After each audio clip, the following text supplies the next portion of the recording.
Hi, I'm Nani from Human-Designt-Tools, and welcome to How the Lines Affect the Gates. Every now and again, I reach out to my community and ask them what's going on for them, what challenges are coming up, and let them ask me questions. So this video is about an answer to one of those questions. And if you want to become part of my community, you can go to human-designt-tools.com and get on the list as well. So here is the question. Do the lines of each gate really impact the energy of the gate a person has?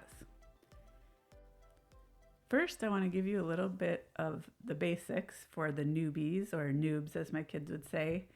And I just want to show you what I'm talking about when I say lines affecting the gates. And what we're going to do is look at them in regards to the planets. And so I just put 1 here so that we could really simplify this, but there should be a number next to every symbol that's on the right side and the left side of your chart. So I'm just looking at 1 planet here, the conscious sun, and the gate is the first part of the number before the decimal point, and then the line is the second part after the decimal point, and we're going to talk about how that number after the decimal point affects the number before the decimal point. So the answer to the question, do the lines of the gate really impact the energy of the gate a person has? And yes, I do believe the lines will impact the energy of the gate, and I'm going to tell you more about why I believe that. I think of the lines next to the gates as how you're going to learn about the energy of that gate, or how it's going to play out in your life. And I want to break down how this works. And first things first is that some of the lines are interpersonal, and that means that you're going to learn about them in regards to, or in relation to yourself. And some things are intrapersonal, and that's going to be learned in relation to others. So 3 of the lines are interpersonal and 3 are intrapersonal. So lines 1, 2, and 3, you'll likely learn in relation to yourself, and lines 4, 5, and 6, you're going to learn in relation to another person or people.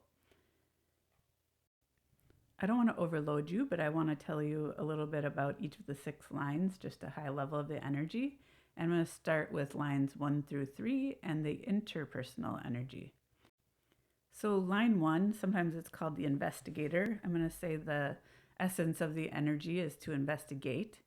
And this line 1 is really passionate about digging deep to find the truth, and then loves sharing about what they've learned from the research. Line 2 is called the hermit, but the essence of this line is to integrate. And the line 2 has a natural wisdom, so they're getting their information from within, but it needs to be absorbed for themselves through their own process. And so that's why I kind of share, like, tea here. Maybe you're taking time to just sit and integrate with a cup of tea, or reading or meditation, but you're kind of going within. You might even be going within your house.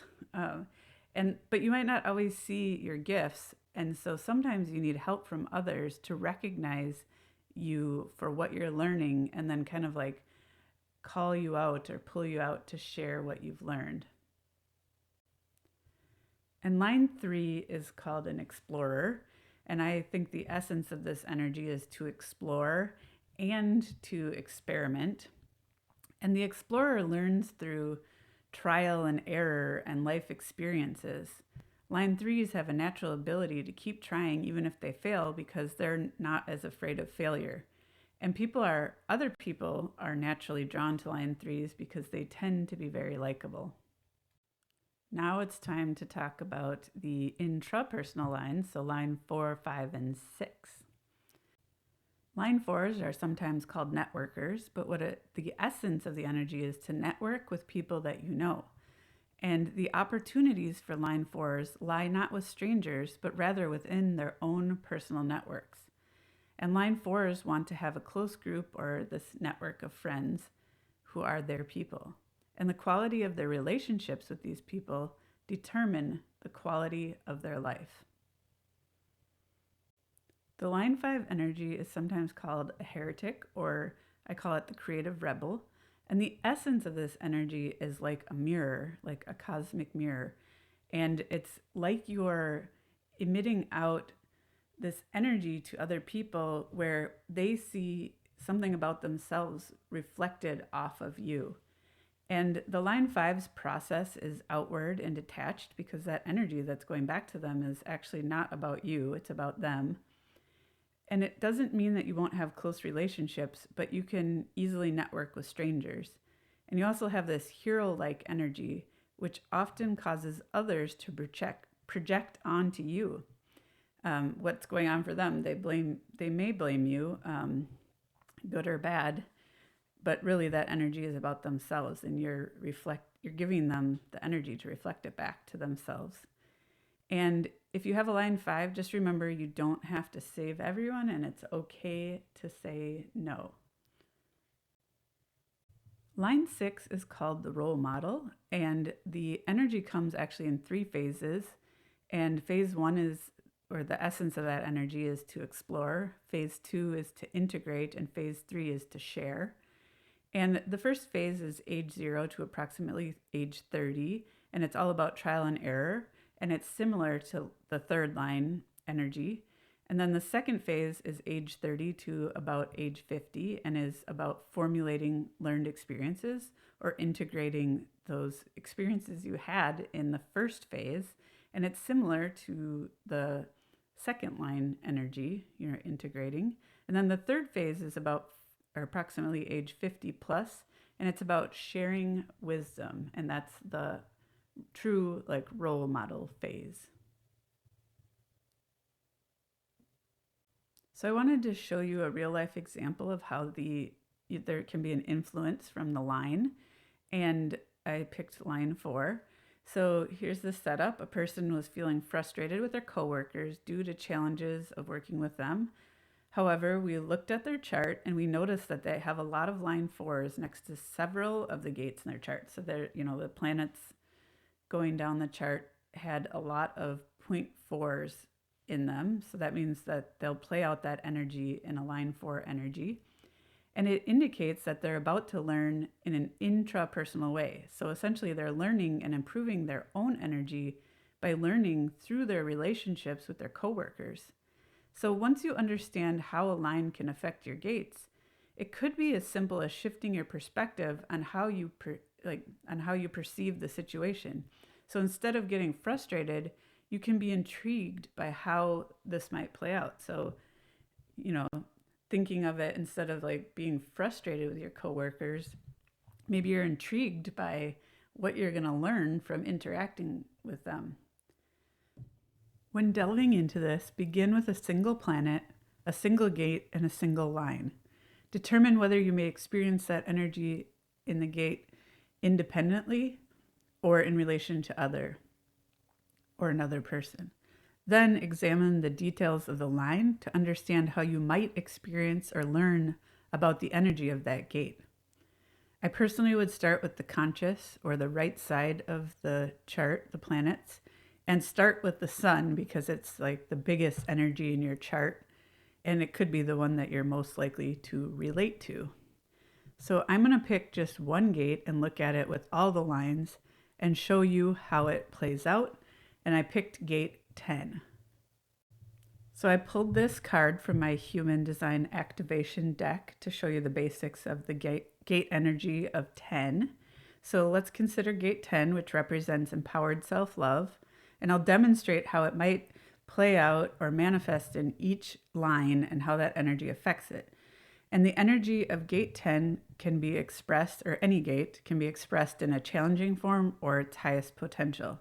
But sometimes we need to experience the challenge of the gate energy to understand it. But how we experience or understand it is influenced by the specific line that it's in. So gate 10 is about showing the world how to love yourself. And if you're unsure where to start in how to love yourself and learning about how to do this, this is where the line can provide you guidance. So I'm going to show you how gate 10 plays out in each of the 6 lines.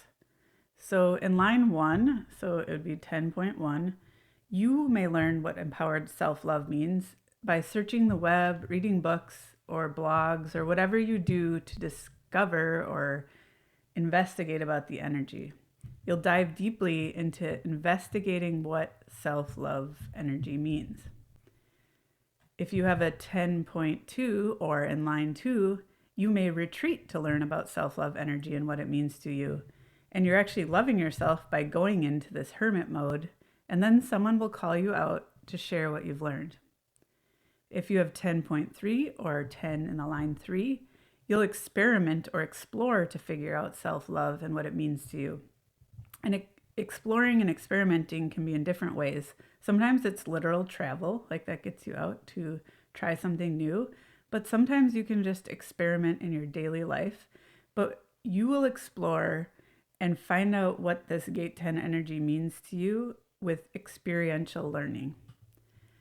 If you have 10.4 or 10 in the line 4, you will discover self-love through your connections, including friends, family, partners, could be colleagues, or anyone you engage with. So your network will also present the opportunities for you to grow and learn about self-love. If you have 10.5 or 10 in line 5, you may be tested by the projections of others, and you could even encounter criticism due to the nature of the line 5 energy where they're projecting onto you. It's important not to let their energy or opinions affect you, and prioritize your own self-love and learning about what that means to you. And sometimes it means taking time away from people so you can assess how their energy impacts you and what's yours and what's theirs. And then if you have a 10.6 or 10 in the line 6, it will depend on where you are in the cycle. So if you're age 0 to about age 30, then it's going to be similar to the 10.3 where you're exploring and experimenting. If you're age 30 to about 50, you're going to be in a place where you're integrating the lessons from your youth about self-love. And then if you're age 50 plus, you'd be at a place to share about the lessons that you learned and how you integrated them into your life, and you'll be a role model for others. So first, look at your conscious sun just as an exercise. Pick that one first because it's the easiest place to start. Look at the gate number that you have in your conscious sun. So the circle with the circle in the middle on the right side of your chart. You could have gates 1 through 64. That's why I put that in parentheses here. And figure out what number that is before the decimal point there. And then learn about what that gate energy means. You can use something like my gate activation deck. You can search it on the internet. There's lots of human design books out there, and you can find out. I actually have some videos on YouTube where you can find out what the gate energy means. And then you can look at the line number, so what's after the decimal point, and it will be a 1, 2, 3, 4, 5, or 6. So 1 through 6 is an option. And then you're just going to discover how you're going to learn about that gate's energy in real life based on what line it's in. Thank you for taking the time to listen to this. I know it's a lot of information, but I appreciate you being interested and learning from me. If you want to learn more about human design, I have a lot of free resources and a lot of tools, and there's even some courses up there now and books, and you can also find out more on Pinterest and YouTube. I would love for you to join my growing community, so get on my list. Thanks. Bye.